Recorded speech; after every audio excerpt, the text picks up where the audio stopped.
Hello everyone, welcome back to my channel. Today in this video I'm gonna show you how to add audio in your video by using CapCut video editor. So let's begin our video. First of all, open your CapCut application and then select new project.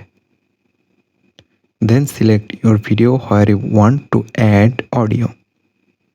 I import this video and then there have an option add audio. On the downside of your video there have an option add audio. Select this option. Right now there have a lot of option. There have an option for sound. You can find sound on online, and there have another option copyright. So you can find here copyright sound effects, or if you have any audio that's recorded before in your mobile phone, you can set this audio from here. Just select extract. Otherwise there have an option record. You can record for your video right now. That means you can add voiceover by using this option. So that's it for adding a audio to your video by using CapCut.